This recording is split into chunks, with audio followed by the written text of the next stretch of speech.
So I ran across a video that was talking about how narcissists only think about themselves and how they're always looking for an opportunity to do,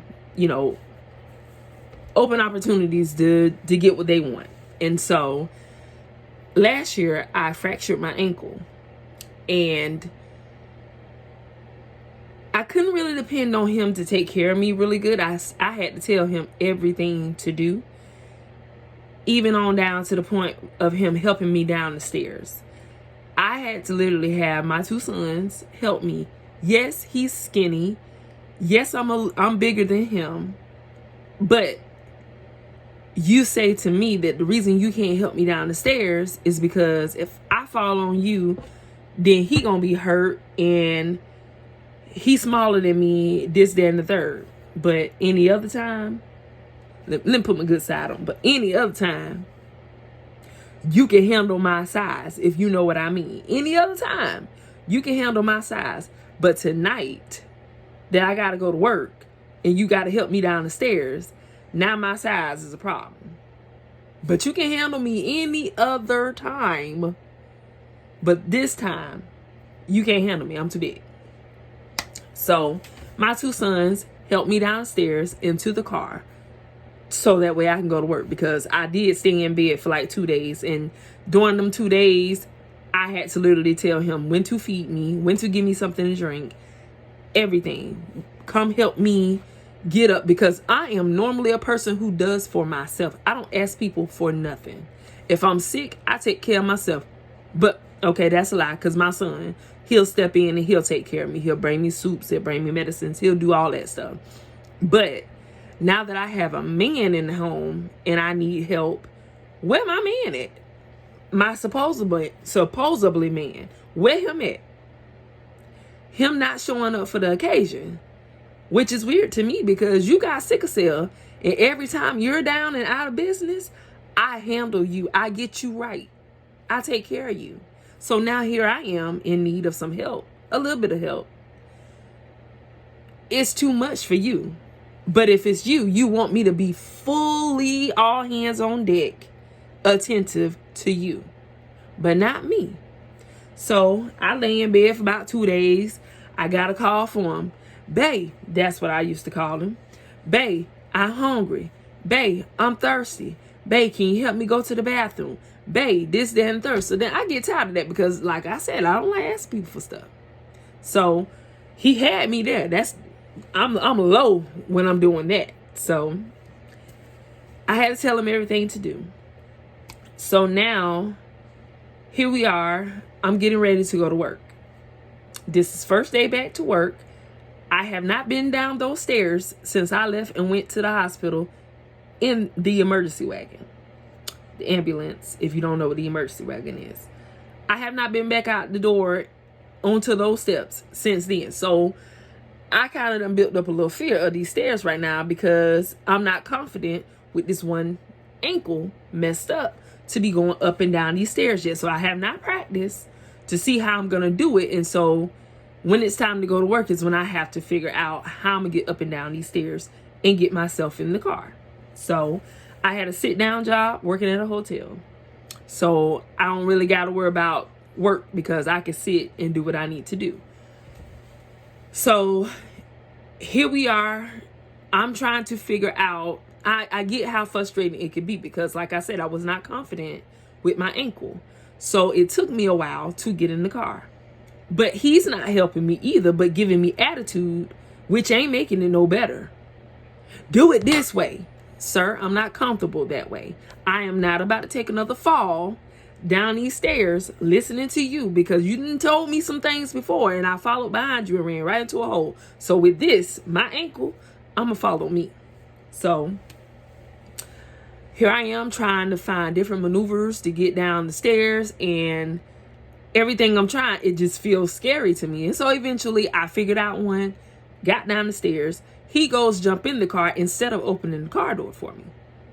Now my sons are helping me get down the stairs. They're trying to help me come up with a way, but he's getting frustrated trying to be the coordinator, standing from afar. But you ain't helping. You just giving attitude and then smart remarks. I don't need that at this moment. So My sons are helping me get down the stairs. And so my son say, Mom, brace your arm on my shoulder. Use the crutch to hold, to push yourself down the stairs that way or whatever. And so that's what we did. So I get on in the car. My son closes the door. We're heading to the job. And I'm just frustrated with how you acting right now. Like, fool, you see my ankle is messed up.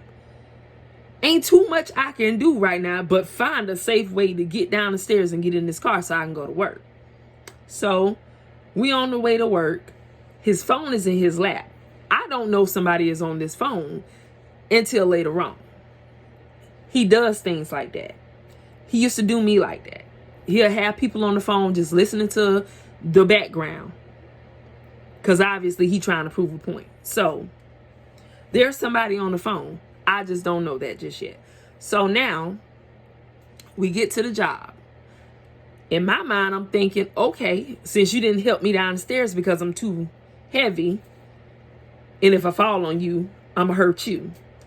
I'm thinking when we get to the job, he's going to go get out the car, walk around, open my door, help me up out of the car because my car sits low. That crutches are higher. Y'all know what I mean. You know what I'm saying? I still need a little help to get out of the car to get up onto the crutches. This man ain't popped the lock, didn't touch the handle, wasn't making like he was about to get out the car and help me get out the car to go to work. So there's no wheelchair for me. There's nothing.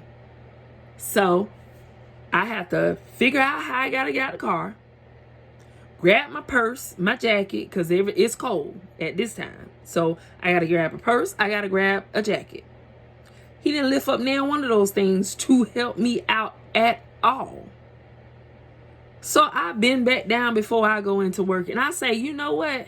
If you're not going to help me, what I need you here for? You should have got out the car, came and opened this car door and helped me out of the car. Is it going to kill you to get out and help me?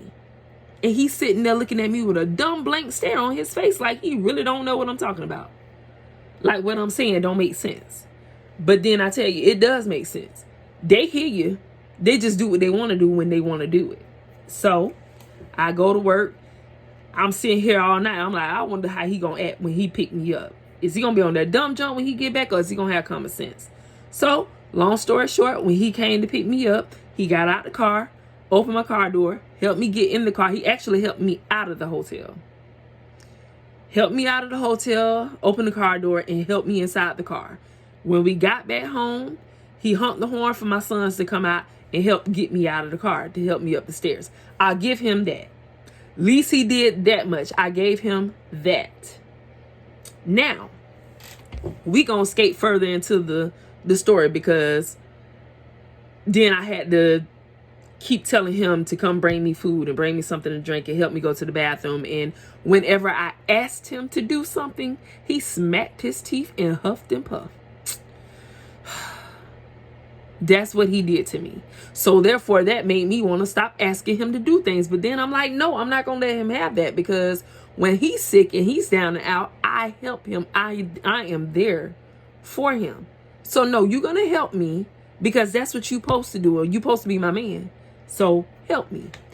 So now we moving forward. I've been dealing with the ankle for a minute now. You know what I'm saying? I'm still on the crutches. I'm not walking on the boot, but it's healing and it's getting better.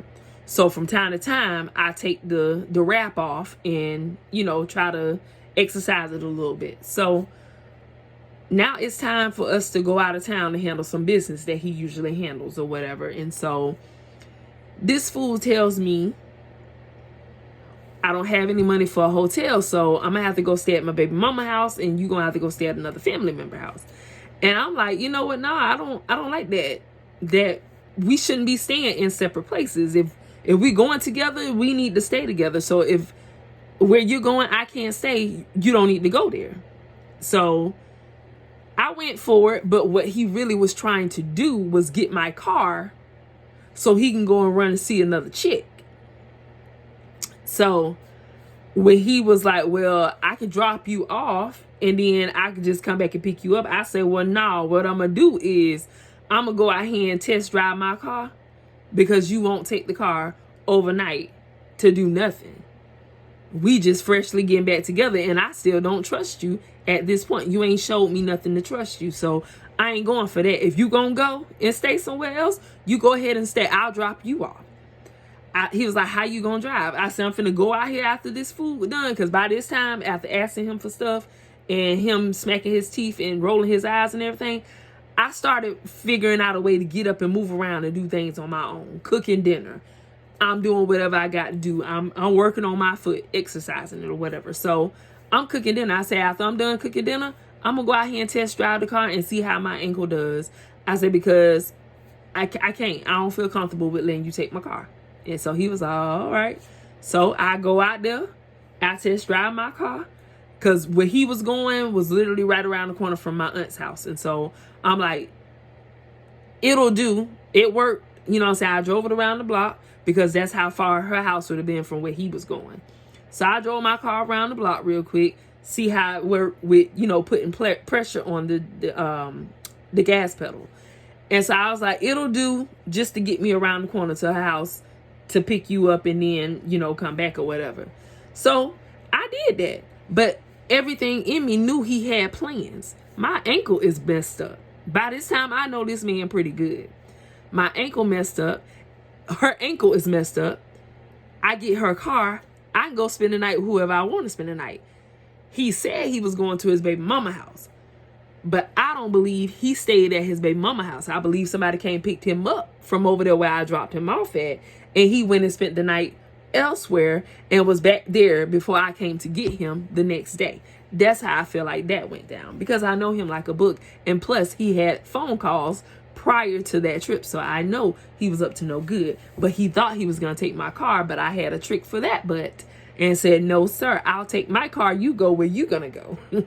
You won't be doing it in my car.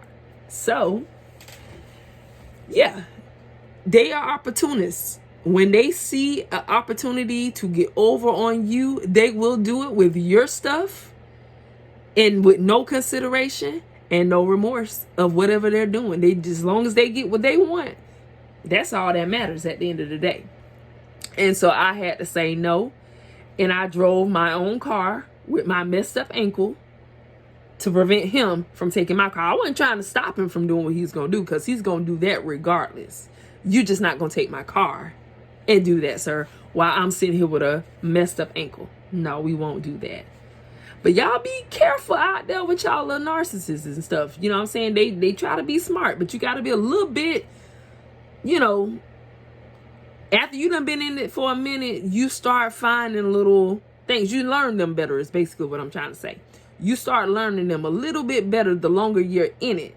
I ain't saying stay in it. I'm just saying if you already in it and you've seen these things happening, use what you know. If you know he a cheater and he don't care about who he cheating with and how he doing it, and he will use your stuff to get it done, stop him in his tracks right there. No, you're not taking my car. Find you another way to go do what you're going to do. Because you're going to do it anyway. I'm just not going to let you use my stuff to do it. So, stay prayed up. Like I said, that's just another little story of the craziness I went through. You know what I'm saying? But yeah, have a good day.